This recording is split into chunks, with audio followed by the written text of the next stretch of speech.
Okay? Then we can talk about chirp pulse amplification, CPA. Okay?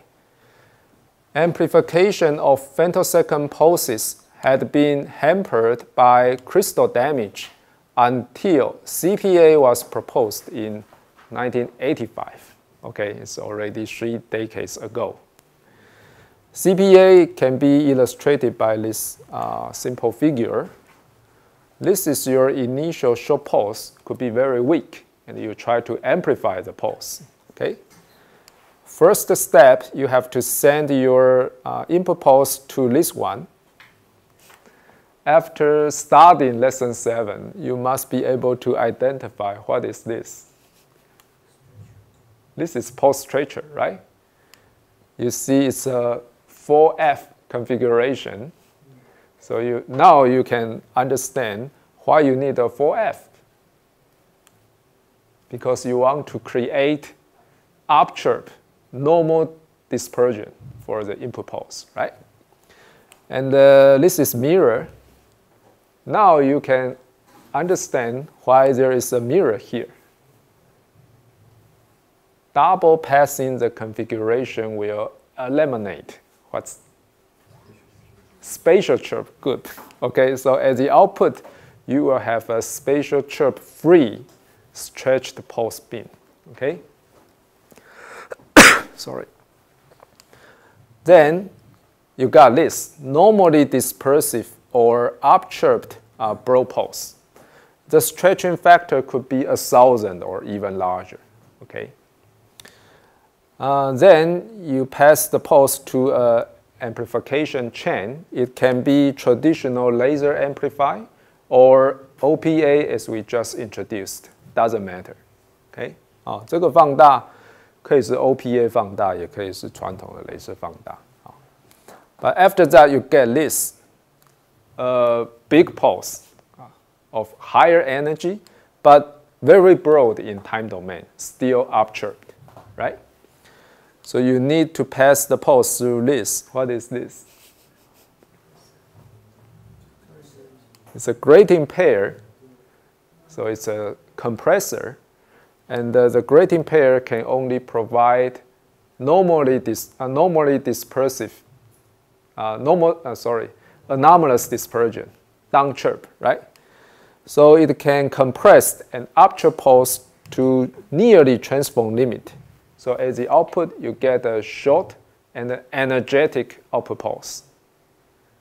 Okay, and the crystal damage, which was usually the limiting factor of femtosecond amplification, now is suppressed because only here, only after passing through the compressor, you have a really high peak power, right? Before that, since you are working with long pulse, the peak power is suppressed. So crystal damage is suppressed as well. Okay?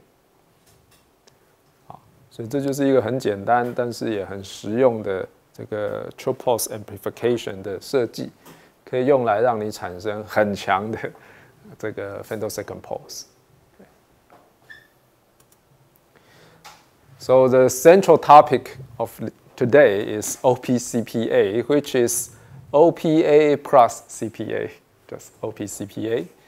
It consists of 5 parts: the seed signal pulse, the stretcher, a Chi2 crystal for amplification by OPA, a pump laser, and a compressor.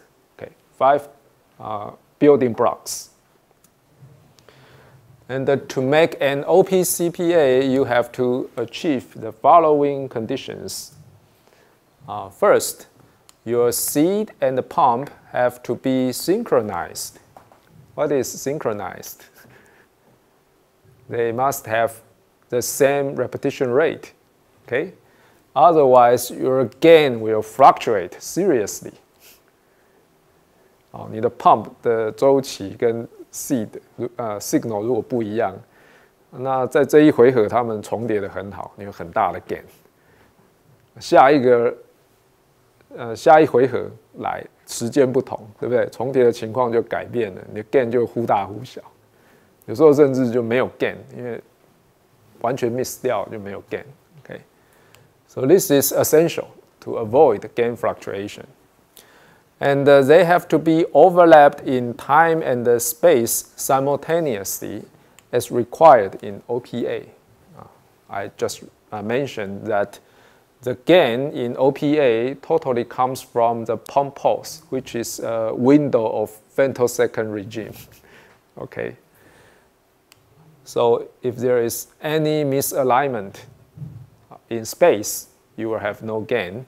If there is any large delay between the pump and signal pulses, there is no gain as well. Okay.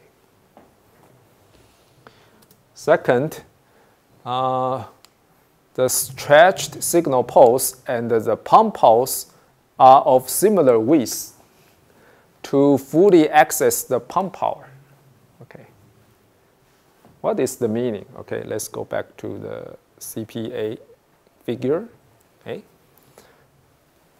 After the stretcher, your signal pulse becomes this. Okay.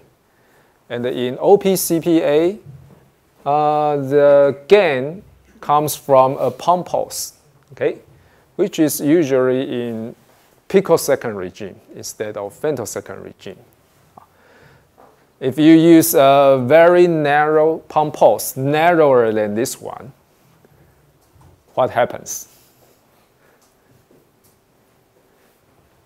假设这个有 for example 100 picosecond， 然后我用的 pump pulse 只有1个 picosecond 去 pump， 那发生的事是什么？你只有1个 picosecond 可以被放大，其他都没有放大，所以这不是你要的嘛 ？OK， But if I use a 1 nanosecond pump 10 times broader, 10 times broader than your signal pulse, what's the problem? In this case, overlapping is not an issue. They are overlapped entirely. But what is the price you have to pay?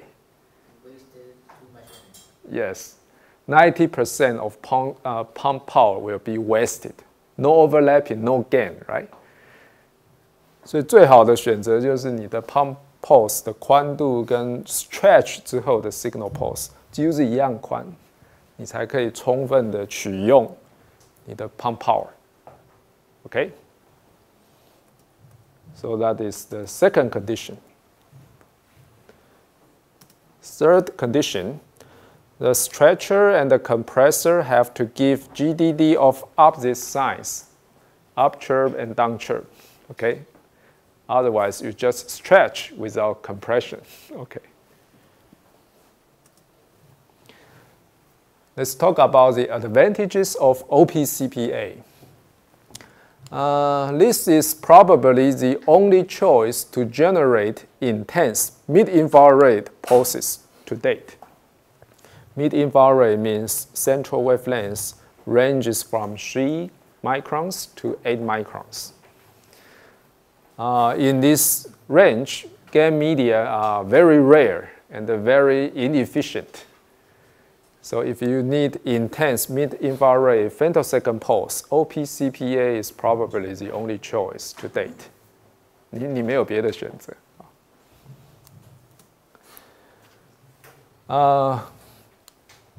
The second advantage can be understood by comparing different pump schemes. Okay.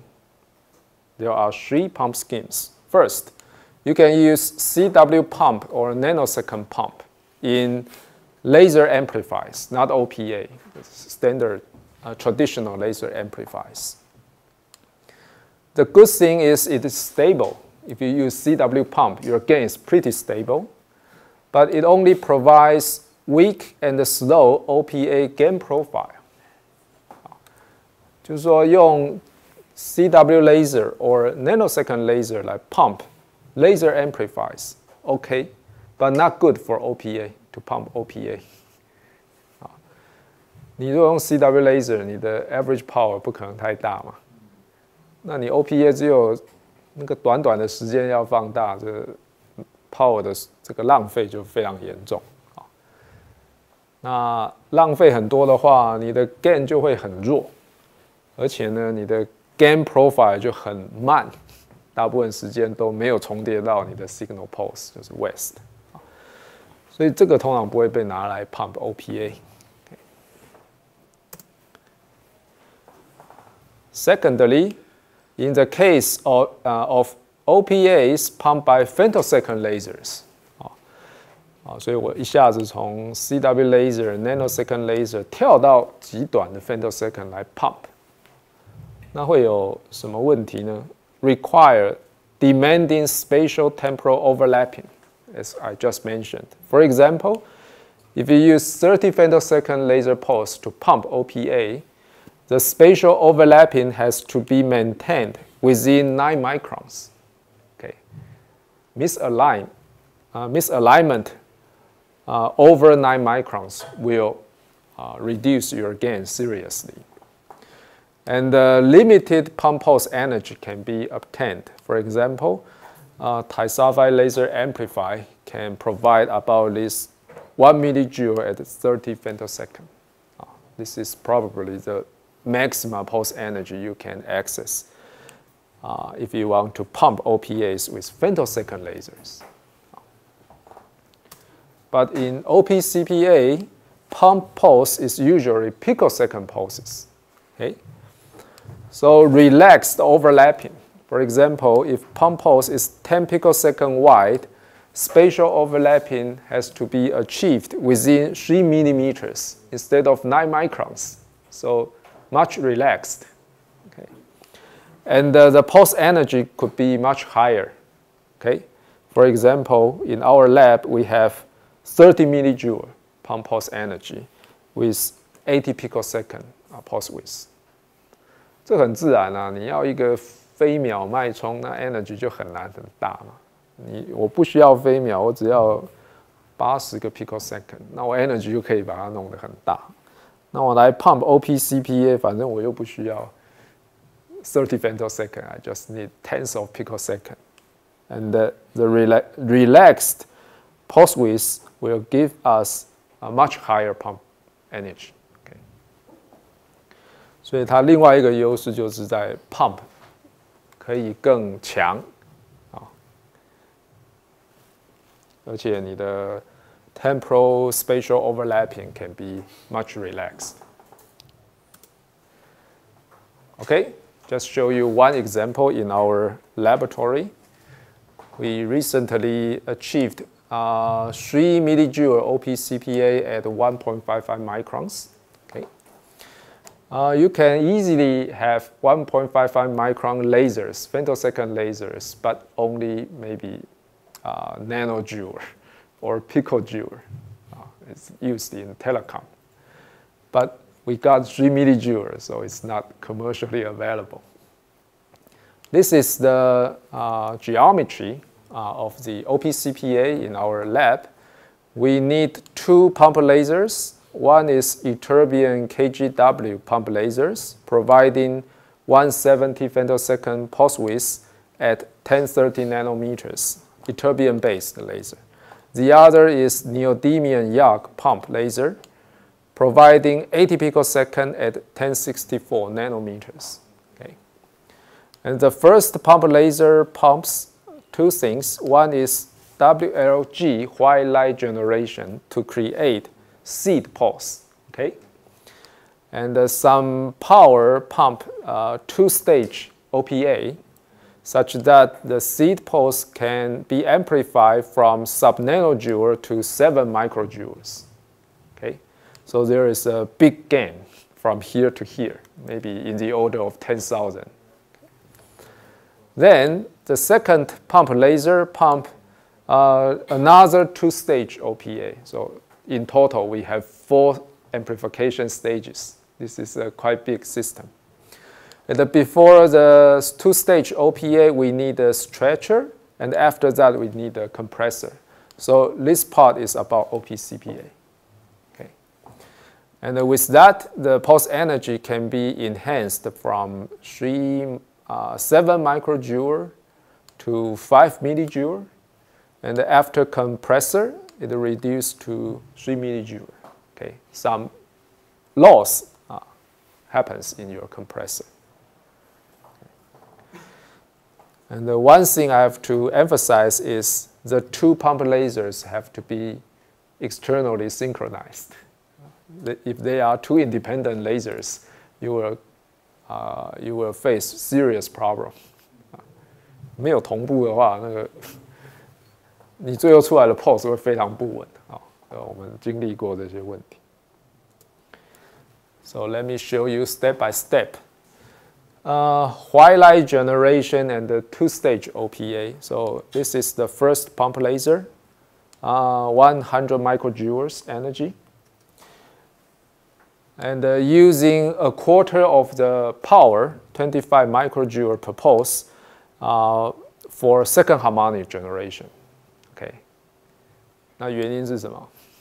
我们刚刚有提过啊，我 OPA 要产生更短的 wavelength 的话，我就势必要做这一步。OK， 所以我做了 second harmonic generation. So at 515 nanometers green light, I got 2.3 microjoule, and it can be used to pump to drive twilight generation in a 10 millimeter thick yak crystal. 好，所以你把2.3 microjoule 的滤光脉冲灌进一个1公分厚的yak. You got a spectrum like this. Okay. Pump is here, beyond the figure, right? 515 is here, and it will generate a very broad spectrum after twilight generation, and this is what we need: 784 nanometers. Without this, we have no 784 nanometer photon at all, right? We need seed photon here. But 784 nanometer is shorter than the pump wavelength, 1030. So without second harmonic generation, it's impossible. So we need to do so. And some green light, 6 microjoule, is split and pump the first OPA stage. This is 2 millimeter thick BBO crystal. And in this case, your pump is green light, 515 nanometers. Your signal comes from twilight generation is 784, so your idler is 1550 nanometers. Okay?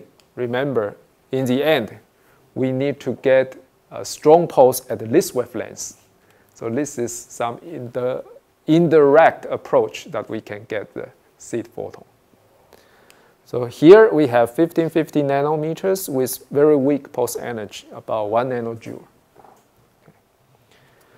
Then 3/4 of the pump laser power is used to pump the second OPA stage here, consisting of a 6 millimeter thick KTP crystal. Here, the combination is different. Your pump becomes 1030 nanometers, not from 1515 SHG. Sorry, not from 515 from SHG. And your signal is 1550, which was previous idler. Okay? And the new idler becomes in the mid-infrared 70 nanometers. Okay? And after that, we got 1550 nanometers, 45 femtosecond, and 7 microjoules. The gain is pretty large, 7,000 in the second OPA. Okay. 好，所以到这里我们完成了前半。那后半是什么 ？OPCPA. So this is the output from the first half. Send into the stretcher. So we got 75 picosecond pulse width and 3 microjoule pulse energy. The stretching ratio is 1700. Transmission is 43%. 这个是有 loss 的，损失1半以上的 power. Then we need some pump light for the third and the fourth OPA stage. So this is from the second pump laser, 85 picosecond, 20 millijoules, okay, at 1064. And the combination is, again, different. Pump wavelength 1064, signal wavelength 1550, idler wavelength 3393 nanometers in mid-infrared. So after the third OPA stage, we got 75 picosecond pulse width, 500 microjoule energy. The gain is 170. And after the fourth OPA stage, pulse width is the same, but energy increases by a factor of 10 to 5 microjoule. 所以最后一级的放大器通常 gain 不会很大，但是能量是都主要是靠最后这一级把它推上去。Okay. And finally, after passing through the compressor, we got 3 millijoule, 88 femtosecond. Compress ratio is 850. Transmission is better, 60%. Because this is a simpler geometry than the 4F, right? So the loss is lower. Okay. 那这个呢是不得已嘛，因为我一定要产生 normal dispersion， 所以我只好付出多一点的 loss。Okay.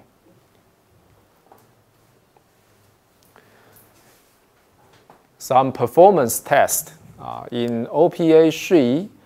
The horizontal axis is the pump power, vertical axis is the signal power.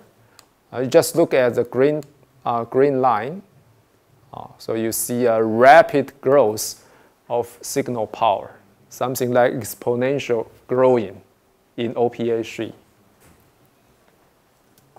So input is 3 microjoules, output 500 microjoules, gain is nearly 200. And it's different in OPA 4, still just looking at the green part. Signal power increases with pump power again, but you can see this time it's no longer exponential growing, right? Almost like linear growing. So it means the last OPA stage is operated near saturation. If it is before saturation, you will have exponential growing relation. But in the last OPA stage is flatter, so that means it's near saturation. And we intend to do so because saturation will give you much stable output. If there is any fluctuation about your pump power, your output will not fluctuate too much. Okay. And frog measurement. This is the measured frog trace of the output pulse from the OPCPA. This is the retrieved frog trace. This is the retrieved frequency domain. The red one is directly measured by a spectrometer. The blue one is obtained by frog. Okay, so bandwidth is roughly the same, but the detail about the shape is slightly different. Okay. So we need to improve it. And this is the time domain plot. 88 femtosecond pulse duration is obtained. Okay. I just use one example to show you the configuration of a real OPCPA and what is the performance it can achieve. Okay. Any question? Yes? How do you do synchronization? By Q switch? You need both electronic and optical methods to do that. The repetition rate in this system is 1 kilohertz. That means from pulse to pulse, it's 1 millisecond. And in 1 millisecond, light can propagate a very long distance. So you need electronic synchronization first to bring the two pulses closer enough such that the remaining part can be compensated by optical delay line. 所以你这两个都要做，要不然的话，单靠 optical delay line 你可能救不回那个 separation。然后呢，同步 anyway， 你需要一个听命于另外一个就可以同步嘛，两个都独立运作就不同步了。所以你要从这两个挑出其中一个，送出它的主动讯号，通知另外一个 laser 什么时候打开你的这个 amplify， 它才会出 pulse。大致上就是这样。